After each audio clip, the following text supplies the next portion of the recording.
CPM-ന്റെ മാനിഫെസ്റ്റോയിൽ പറഞ്ഞത് പരമദരിദ്രരായിട്ടുള്ള ആളുകൾ 4.5 ലക്ഷം കുടുംബങ്ങൾ കേരളത്തിലുണ്ടെന്നാണ്. ഈ പരമദരിദ്രരും അതീവ ദരിദ്രരും തമ്മിലുള്ള വ്യത്യാസം എന്താ? ഈ 4.5 ലക്ഷത്തിൽ നിന്ന് ഈ അതീവ ദരിദ്രരുടെ നമ്പർ 64,000 ആയി മാറിയത് ഏത് ചെപ്പടി വിദ്യയാണ്? മാനിഫെസ്റ്റോയിൽ പറഞ്ഞിരിക്കുന്നു 4.5 ലക്ഷം പരമദരിദ്രം കേരളത്തിലുണ്ട്.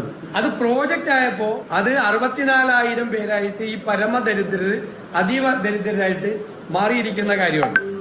രണ്ടാമത്തെ കാര്യം, ദരിദ്രരിൽ അതിദരിദ്രം ആയിട്ടുള്ളവർ. ഫുഡ് സെക്യൂരിറ്റി ആക്ട് പ്രകാരം കേരളത്തിൽ ഇപ്പോ AY വിഭാഗത്തിൽ എത്ര കാർഡുകളെന്നറിയോ? 5,95,800 പേരുണ്ട്. ദരിദ്രരിൽ അതിദരിദ്രം.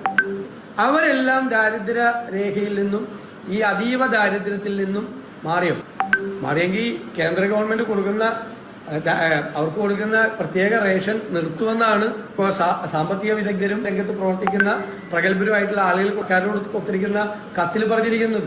കാരണം ദരിദ്രരിൽ അതിദരിദ്രരായ ആളുകൾക്ക് ആണ് 5,95,000 പേരുണ്ട് സൗജന്യമായിട്ട് ഭക്ഷണം കിട്ടിക്കൊണ്ടിരിക്കുകയാണ്, അരിയും ഗോതമ്പും കിട്ടിക്കൊണ്ടിരിക്കുക. അപ്പൊ അവരൊന്നും ഈ കൂട്ടത്തിൽ പെടില്ല. എന്നിട്ട് സർക്കാർ ഒരു ലിസ്റ്റ് ഉണ്ടാക്കിയിരിക്കുകയാണ് 64,000 പേര്.